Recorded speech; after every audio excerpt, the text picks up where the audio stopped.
all of those feelings you have, and they're legitimate feelings, and of course you have them, and momentum is taking them there, but you can't get to where you want to be by addressing those feelings. You just can't get there. You could just poke around. We could write 400 processes around those feelings, and you just pretty much stay right there. Ask your question again. Okay, so the question is, how do you find balance without, around, let's say financially, for example, without feeling that you have to deprive yourself or experience struggle or effort? First of all, feeling like you have to deprive yourself is as far out of balance as not feeling like you have enough money. Satisfied, and then there's deprivation. Satisfied, and then there's sacrifice. None of that works. Now ask another question. Well, how do I not feel those feelings? Well, take a nap, and when you wake up, try to think a thought that doesn't feel like that. Use the power of your mind, use the discipline of your mind to reach for satisfaction instead of going into those lazy thoughts that you've thought your whole life.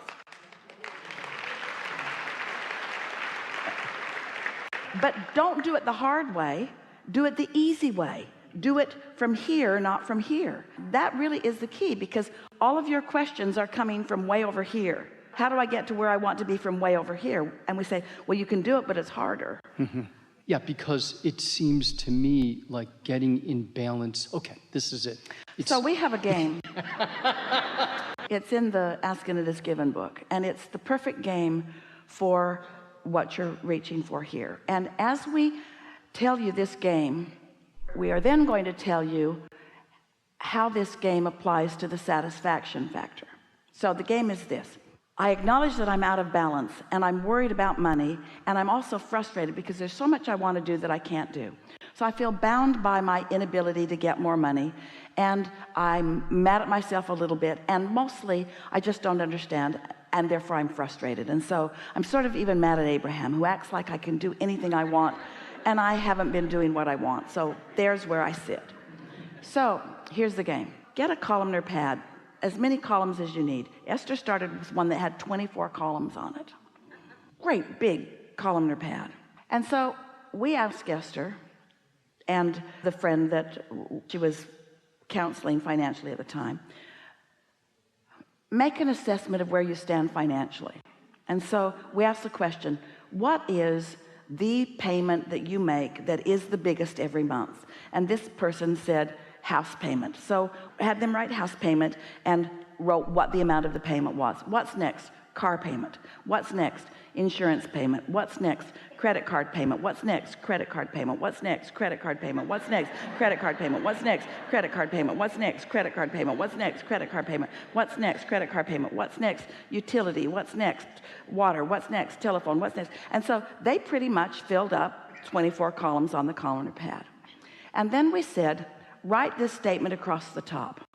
These are my commitments to the financial world. I've made these commitments, and I intend to do my best to make all of these payments every month, and in some cases do twice as much as I said I would. So we said, write that, and they did. And then we said, what is on the far right column? What's the smallest column? It was a bicycle that they had purchased from Montgomery Ward, and the bicycle payment was $14 a month. So we said, do you think that you could pay all of these? And they said, no, I can't pay them all. We said, can you pay the minimum payments on all of them? They said, no. And we said, which one of these would cause you the least trouble if you didn't pay it? And they said, that credit card and that credit card and that credit card, because they seem to like me to get my balance high. So they'll just charge me extra interest, but no terrible repercussion will come. So he said, all right, we would encourage you to write 2 checks to Montgomery Ward, make 2 bicycle payments. And they said, that seems weird. Why would I do that when I can't do that? And we said, because you can't do that anyway. But you can find $14 over there. So just do it. And when you do it, say to yourself, I did twice as much as I said I would. And then we said, way back then, feel the satisfaction of that. I did twice as much as I said I would. And we said, play this game and watch what happens. So they played the game, and here's what happened.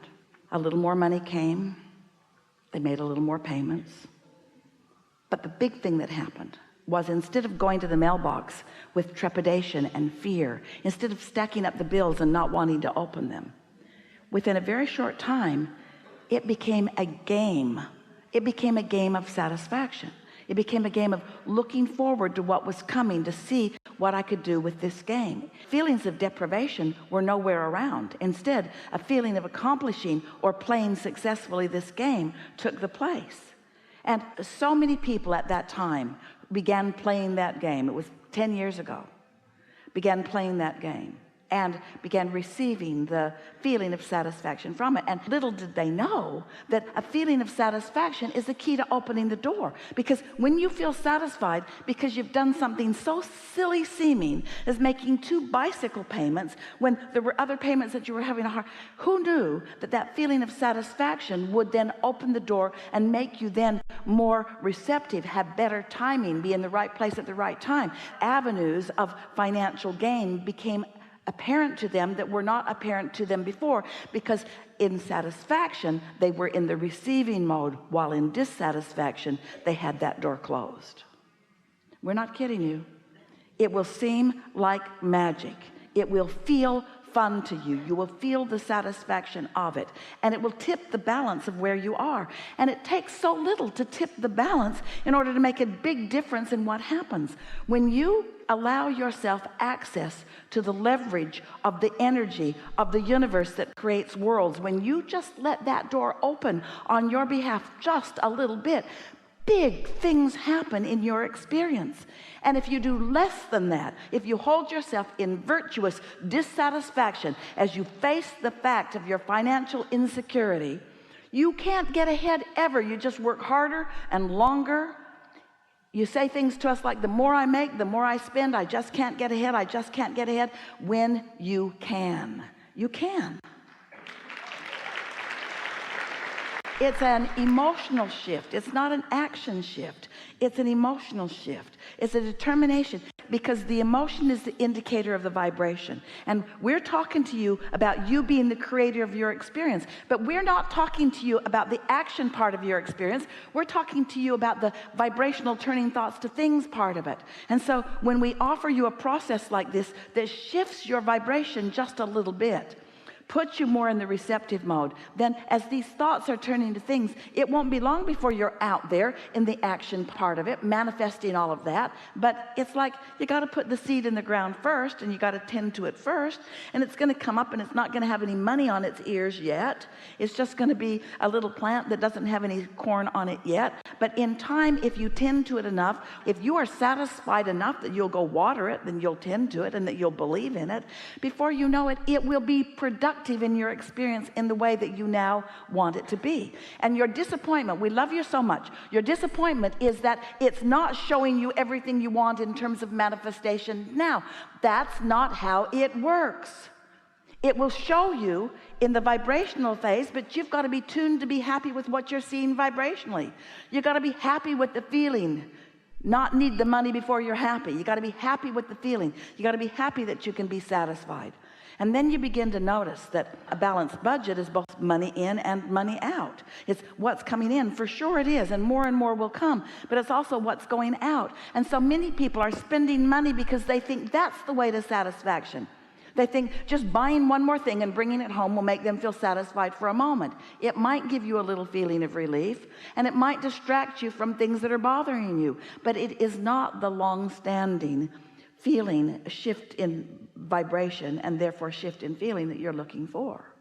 Mm-hmm. So in terms of the outgo, how would you approach, I guess I was going to say, how would you approach that? You're saying it's not an action, so it's not about depriving yourself of things that you want, but in effect, ultimately you will perhaps have to stop spending as much. Are you saying it'll naturally happen? What we're saying is you can stop spending for a minute and still be satisfied. And if you can be satisfied even though you've stopped spending for a minute, you'll catch your balance. But it's not about the action, it's about the satisfaction. Don't look for satisfaction through action, look for satisfaction through thought. Because you can find it every single time if you will look just a little bit.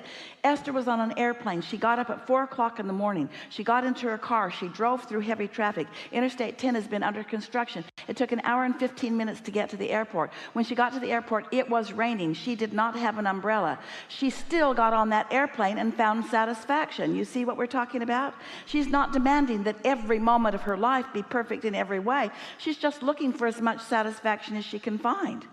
The man at the baggage claim walked her in with a box over her head. People are just looking for ways to make her life better everywhere she goes. But her life is not always perfect. There are things that she would like to be different. She really doesn't like to set her alarm for 3 o'clock in the morning, to leave the house for 4 o'clock in the morning, to catch a flight that's at 6 o'clock in the morning. In other words, there are many other things that she might like to do. But you know what? The satisfaction of this makes all of that not matter. This satisfaction is so great, you see.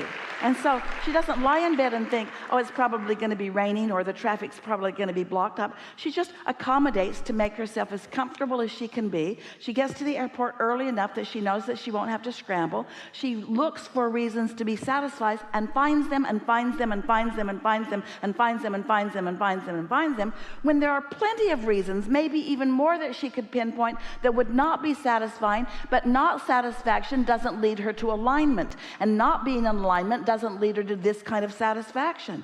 You see what we're getting at? You just have to decide that it's all up to you. The way you feel is all up to you, and that you can find satisfaction, and then it will lead to more and more and more and more and more. People watch Esther and they think, well, of course you're satisfied. You're wealthy. Esther is wealthy. Of course you're satisfied. You're wealthy. Of course you can fly first class. And if Esther really wanted to go toe-to-toe with you in your dissatisfied analogy, she would say, I still had to get up and make the flight. I still had to find a way to get to the airport. I'm just not magically appearing at the airport yet. I haven't been that satisfied. But who cares where you are if you're satisfied while you're going? Who cares what you're doing or who you're doing it with if you've mastered the art of satisfaction? Wouldn't you love to not need to make demands of the world that it will never make to you? Wouldn't you just like to be satisfied without needing your government or anybody to be different than it is in order for you to feel well-being? Aren't you looking for that? Don't you want to love your kids while they're finding their way? Don't you want to feel satisfied even though they won't do what you think they need to do in order for them to live the productive life that you've chosen for them? Satisfaction is every single thing you want, no matter what it is. A material object, a pile of money, a relationship. Everything that you want is because you believe you will feel better in the having of it.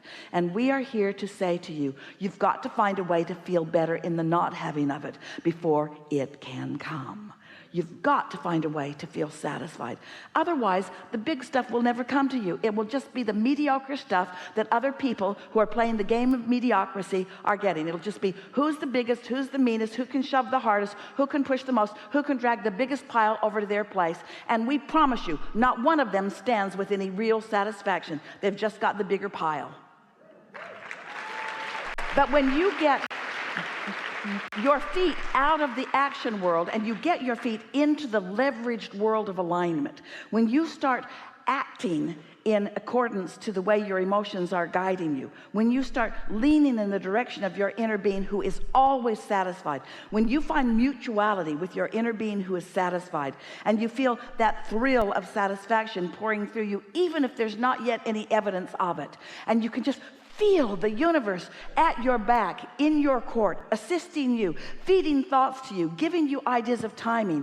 That feeling of satisfaction will grow just from mild satisfaction to the ecstasy of being the creator of your own reality, of being in control of your own destiny, of being the uplifter that you were born to be, of feeling no shortage of any kind because you're not shortage consciousness oriented anymore. Leave that for the humans that are wobbling over the spoils, and you line up with the energy that creates worlds and feel the fullness of who you are. And then in time, we'll have another conversation a year from now. In time,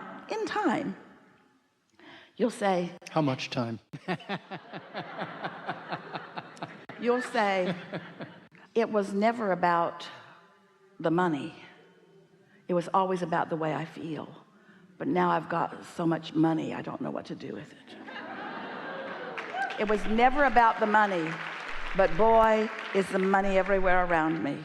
It was always about the satisfaction. And I learned to find it. I learned to find it anyway.